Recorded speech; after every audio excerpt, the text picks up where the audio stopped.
Проблемите со образованието и дупките во македонскиот образовен систем секогаш биле тука за да сведочат за слабите реформи низ годините, но се чини дека пандемијата само дополнително ги извади на виделина. Во оваа емисија на Агенда 35 зборуваме токму за образованието во време на корона, кога главниот предизвик кај нас и во Европа е како им да се одбива наставата, им да се заштити здравието и на наставниците и на учениците. Останете со нас.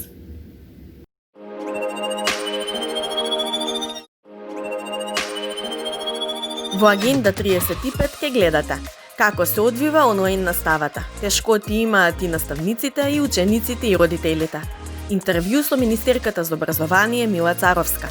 Како Европа го реши образованието во време на пандемија. Останете со нас.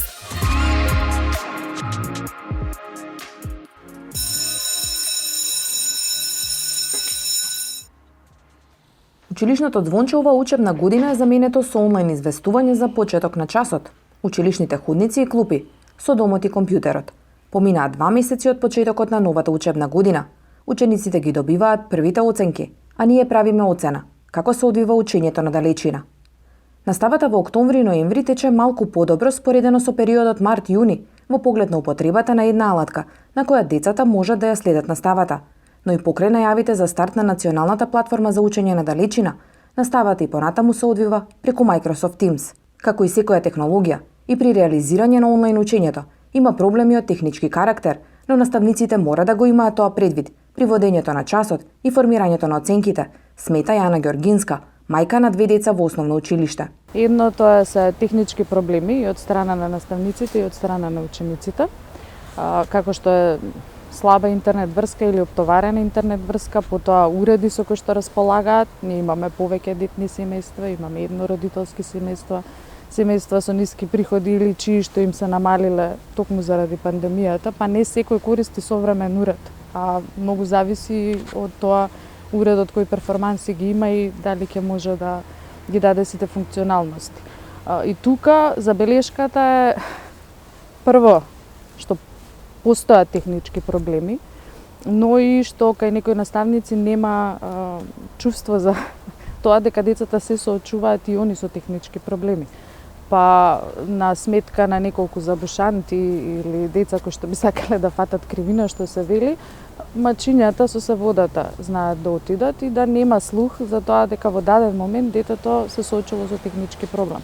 Microsoft Teams нуди многу можности со кои би се премостиле техничките проблеми, како закачување на материјали, поставување на рокови за предавање домашна задача, следење на активноста на секој ученик, но искористувањето на сите функционалности на алатката е оставено на креативноста на наставниците и желбата сами да ги прилагодуваат наставните содржини. Може да се размисли промени на наставните методи, затоа што се уште доста кај многу од наставниците иде екс катедра. Наставникот предава, децата слушаат. Меѓутоа може да се применат методи на колаборативно учење или активно учење, кај што децата ќе учествуваат и во самиот наставен процес на начин да они ќе ги подготвуваат во тимови или групи лекциите, наставникот како ментор и водач ќе ги упатува, дополнува, дообјаснува и така натаму. Може самите да креираат квизови на знаења, кои што потоа целото деление може да ги користи како вежби на часот или дома. Врската помеѓу училиштето и децата ја прават наставниците кои своите часови ги одржуваат од училишните кабинети. Така и во Скопското училиште Дане Крапчев.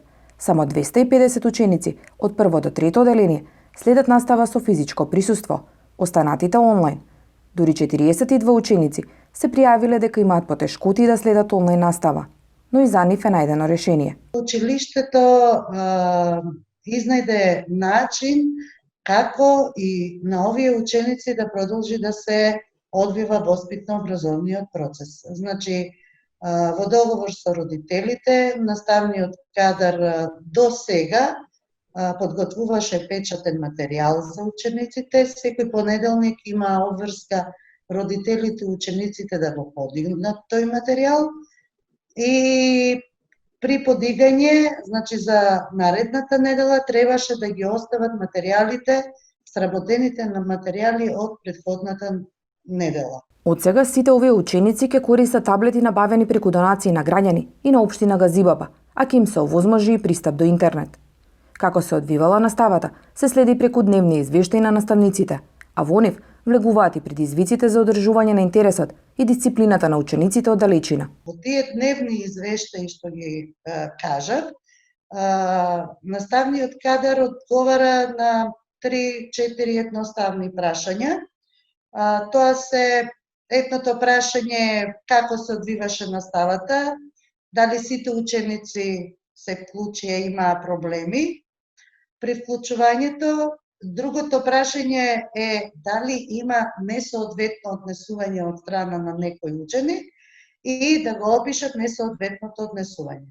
Сето тоа во вид на прашалник како форум влегува во базата на стручните соработници, каде што веднаш се евидентира сите такви несоодветни однесувања. Во истиот момент се повикува родителот, се повикува ученикот и на тој начин всушност и родителите и учениците знаат дека во секој момент се следи секојдневно.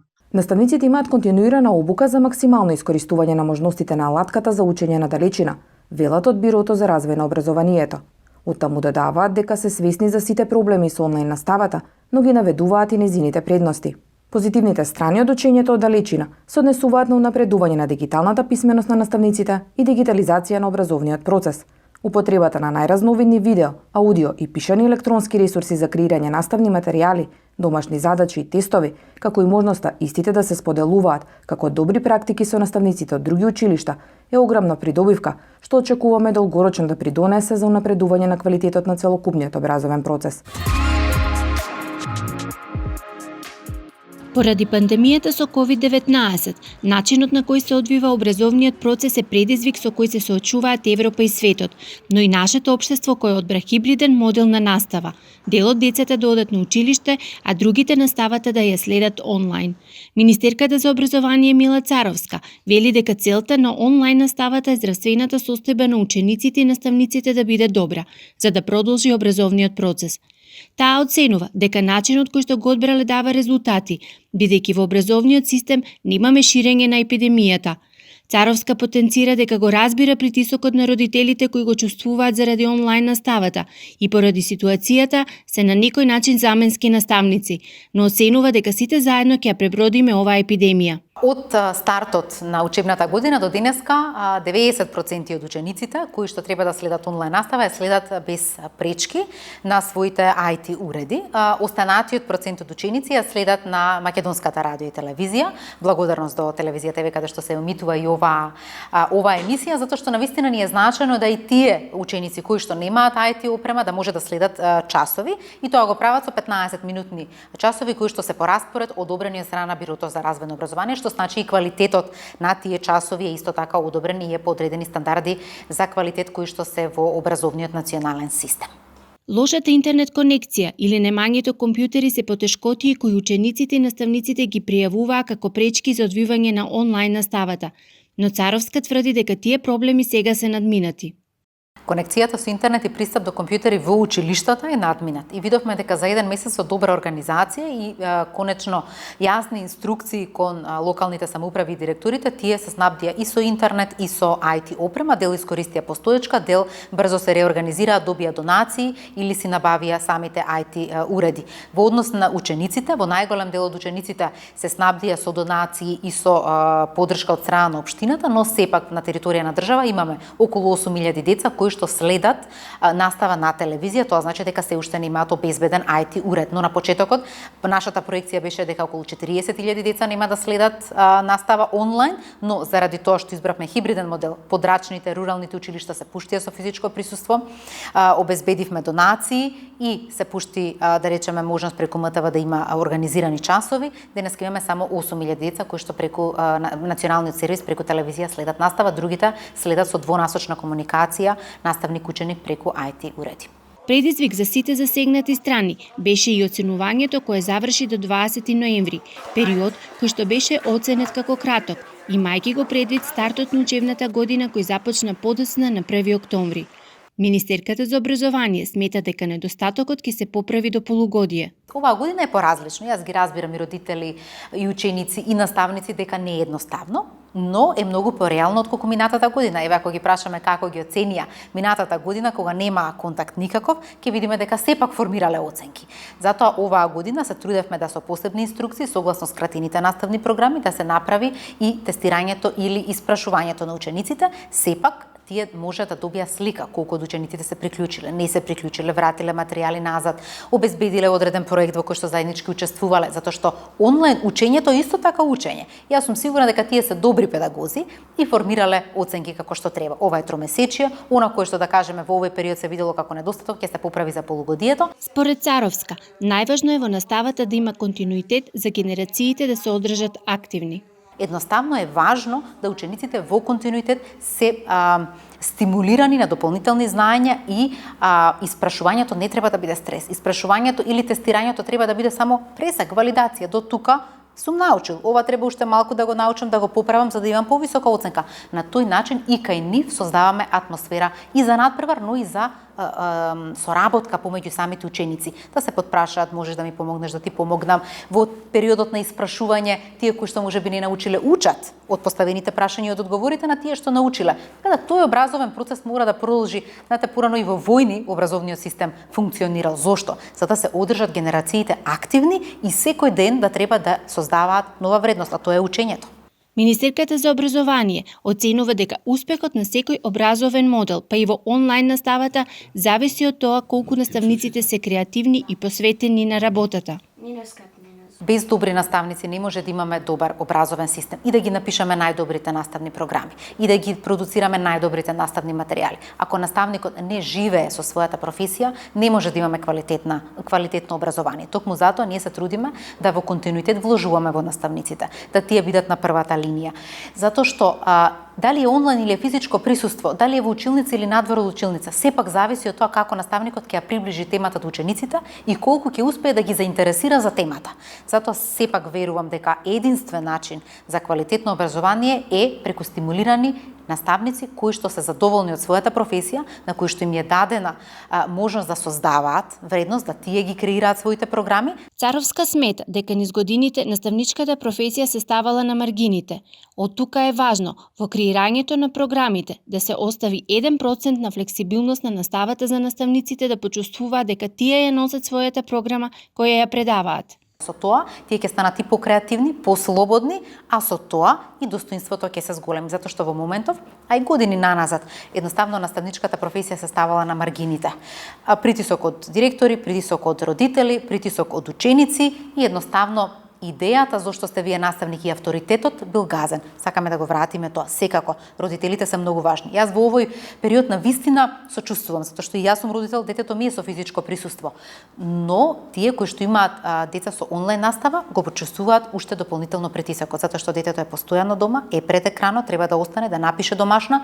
Тие се заменските наставници. Но заедно ќе го пребродиме ова, затоа што ова е предизвик кој што се соочува светот, се соочува и нашето општество, но важно е да имаме ученици кои што утре ќе бидат граѓани кои што пребродиле една епидемија и станале посилни од истото со многу знаење.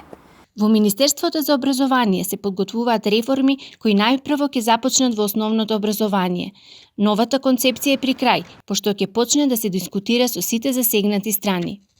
Сакам да истакнам задоволство од тимот кој што ја подготвуваше концепцијата. Мислам дека се одлични, имаат јасна слика кон што треба да се движи нашиот образовен процес. Тоа се искусни и педагози, и луѓе од образовниот систем и наставници, но исто така ги прашавме и самите наставници преку анкета и врз основа на нивните сознанија и нивните ставови, ние ја развивме концепцијата. Во процес се фокус групи со ученици и со родители и тие мора да го кажат својот став што досега не чини и како тие гледаат на образованието, за да на крајот имаме нова концепција која што треба да започне 2021-2022. Таа ќе се однесува на основно образование, ќе почне во прво оделение, конечните одлуки еве сега ги расчистуваме како дилеми, ама прво оделение и шесто оделение и сукцесивно ќе се додава година по година, затоа што не може да прекратите, ќе се појават недостатоци во системот. Ова е долгорочен процес, нема потреба од брзање, важно е квалитетно да ја воведеме и да сите се согласат дека ова е правата патека. Подолг престој во училиште со повеќе активности и помалку предмети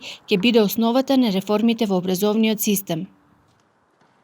Идејата на реформата е да имаме подолг период и престој во училиште на учениците, но не само во клупа, туку и други активности кои што во моментов може би си ги дозволуваат само поситуираните семејства, затоа што може да платат дополнителен спорт, дополнително, да речеме, кодирање, дополнителен странски јазик. Сето тоа треба да биде дел од училиштето, ако сакаме да дадеме еднаква шанса на секој ученик. Во реформите на образовниот систем се анализирале десетина европски земји, а се направила комбинација од словенски, фински, естонски модел, но според Царовска ќе се создава наш македонски образовен модел.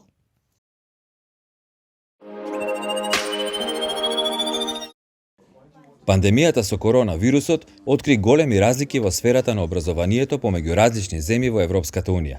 Најновиот извештај на Европската комисија за мониторинг во образованието покажува дека оние земји кои што се понапредни во дигиталните технологии, како што се Финска, Данска и Естонија, многу полесно се адаптирале на кризата со COVID-19, обезбедувајќи квалитетен образовен процес и во време кога школите се затворени.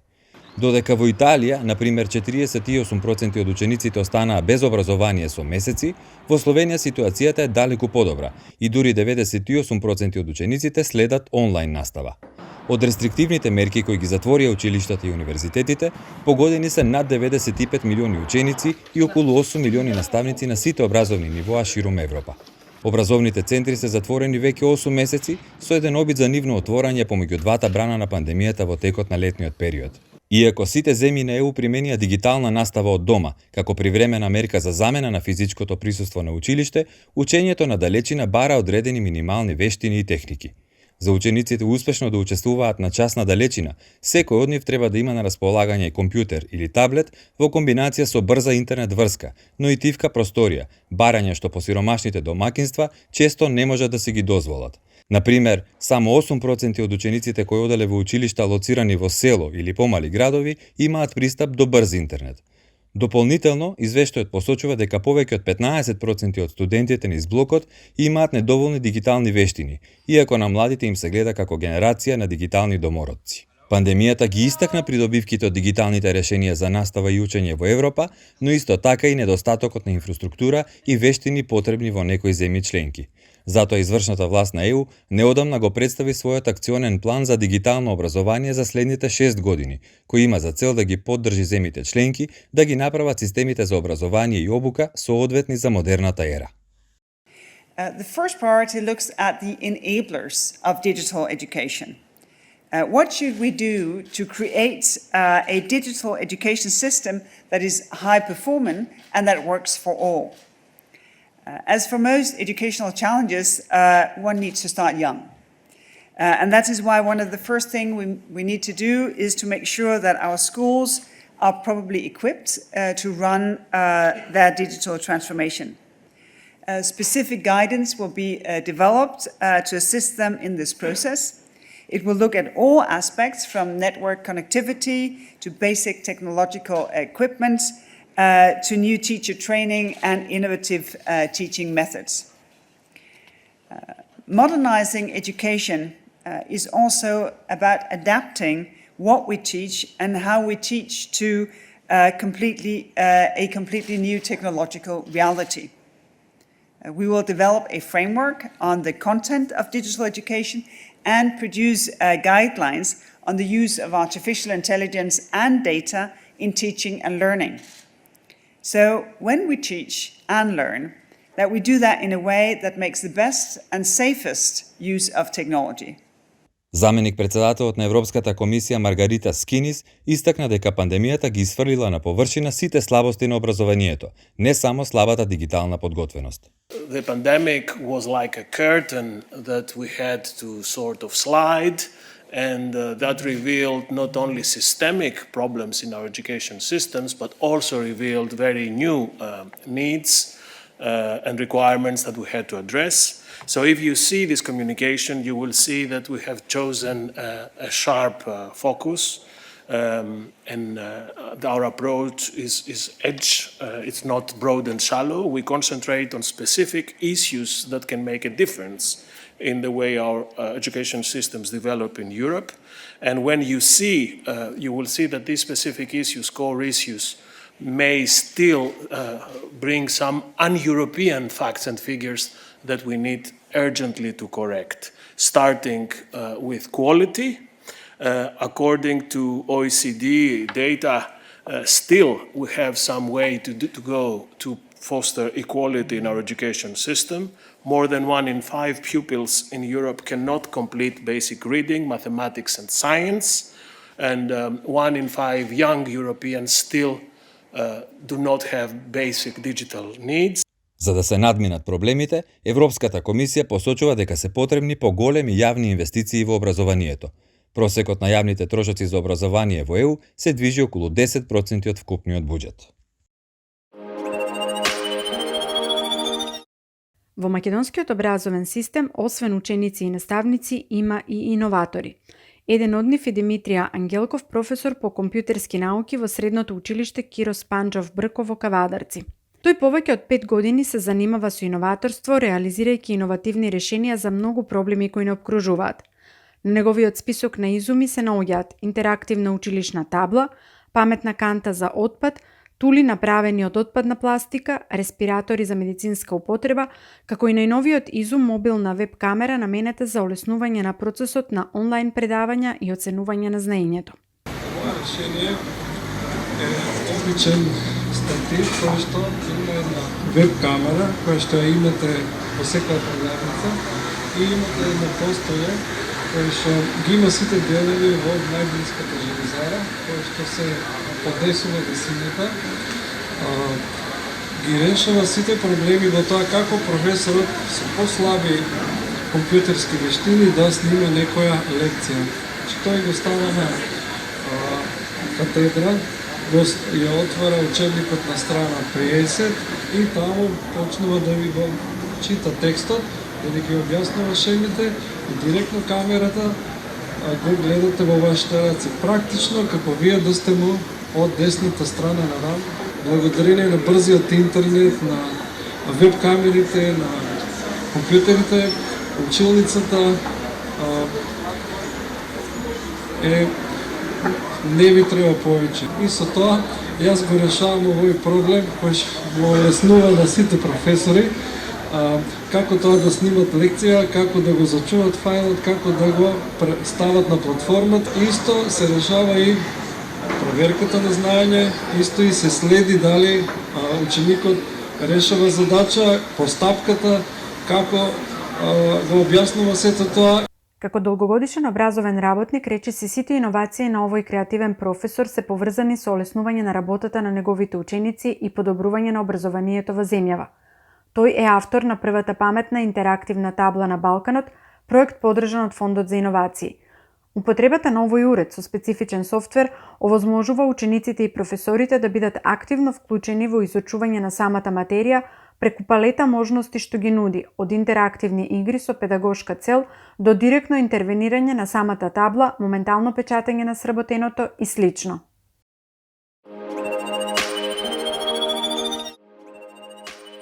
Напредок во намалувањето на предвремено напуштање на училиштата, изголемено учество во сите образовни сектори, од предшколско до терциерно образование, истакнува Европската комисија во годишните проценки за предизвиците со кои се соочуваат образовните системи на државите членки на ЕУ, објавени во годишниот преглед на образованието и обуката.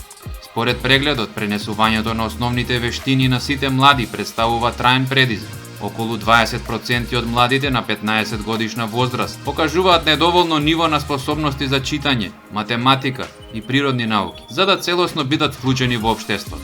Со оглед на тоа дека социоекономската ситуација влие на успешноста за стекнување основни и дигитални вештини, клучно за образованието и обуката е да се посвети внимание на тие проблеми и да се намали дигиталниот јаз помеѓу учениците. Според податоците на Европската комисија објавени во прегледот, државите членки на ЕУ ги одржуваат јавните расходи за образование на околу 10% од вкупните јавни расходи, препознавајќи дека соодветни инвестиции во образование придонесуваат кон економскиот раст и социјалната вклученост. 96% од децата на возраст помеѓу 4 години и почетната возраст за задолжително основно образование биле запишани во предучилишна установа во Европската унија, покажуваат последно објавените податоци на Евростат, а кои се однесуваат за 2018 година. Во 610 ЕУ региони, Забележано е учество од 95%, додека во 34 региони, во најголем дел во Белгија, Данска, Ирска и Франција, сите деца на возраст помеѓу 4 години и почетната возраст за задолжително основно образование биле запишани во предучилишна установа. Најниски стапки на учество со помалку од 7 од 10 деца кои учествуваат во предучилишно образование се регистрирани во Виходне Словенско, наисточен регион на Словачка, и тоа 70%, и Атики, регионот на главниот град на Грција, 67%. Според Евростат во нашата држава, 43,3% од децата на возраст помеѓу 4 години и почетната возраст за задолжително основно образование одат во предучилишна установа. Приближно 4 милиони студенти дипломирале, односно завршиле терциерно образование во ЕУ во 2018 година, покажуваат последно објавените податоци на Статистичката агенција на Европската унија. Скоро 1/4 од дипломираните студенти студирале бизнис, администрација или правни науки. Втора најпопуларна област за дипломирање биле студиите по инженерство, производство и градежништво, потоа здравство и социјални работи и на крајот студиската област образование. На ниво на ЕУ, 58% од сите дипломирани студенти во 2018 година биле жени. Машки повеќе дипломирале на студии по инженерство, производство и градежништво, како и студии за информатичко-комуникацијски технологии. Од друга страна, жени повеќе дипломирале на студии од областите здравство и социјална заштита, како и бизнис, администрација и правни науки. Разгледано по држави членки на ЕУ, најголем број на дипломирани студенти во терциерно образование има Франција, а потоа следуваат Германија, Полска и Шпанија. Во Луксембург, Кипар и Франција, најголем дел од студентите дипломирале на областите бизнис, администрација и право, а во Германија, Австрија, Португалија и Литванија, најмногу дипломирани студенти има на студиите по инженерство, производство и градежништво.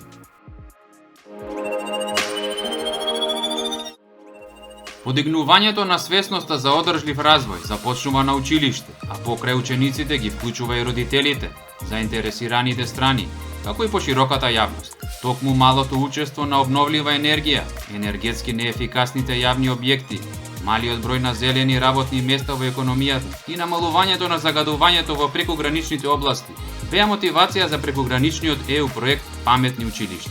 Главни цели на проектот, кој се однесува на погранични области во Хрватска и Босна и Херцеговина, беа да придонесе кон одржлив развој во областите на спроведување на проектот, преку зголемување на мерките за енергетската ефикасност и воведување извори на обновлива енергија. Па така во рамки на проектот извршена енергетска реконструкција на 7 училишни згради во Хрватска и Босна и Херцеговина, воведен е нов систем за грејење на биомаса, а отворени беа и 2 училишни соларни лаборатории. Покрај тоа, организирани беа и повеќе надпревари и прекогранични настани на тема штедење на енергија и промени во однесувањето кон потрошувачката на енергија, во кои беа вклучени 105 основни и средни училишта, со вкупно 29.000 ученици. Преку подпроектот Млади иноватори, 19 ученици имаа можност да ги развијат своите иновации до ниво на прототип. Како резултат на сите активности на прекограничниот ЕУ проект Паметни училишта, постигнати се годишни заштеди од 80.000 евра. Дополнително на финансиските заштеди, постигнати се и заштеди на енергија преку намалување на потрошувачката на енергија, а со намалување на емисијата на јаглерод диоксид придонесено и кон зачувување на животната средина. Следната недела се гледаме со нова тема од процесот на европските интеграции, на истата фреквенција и во истиот термин. Слушајте ги препораките од надлежните, чувајте се и себе и другите и останете со програмите на Македонската телевизија.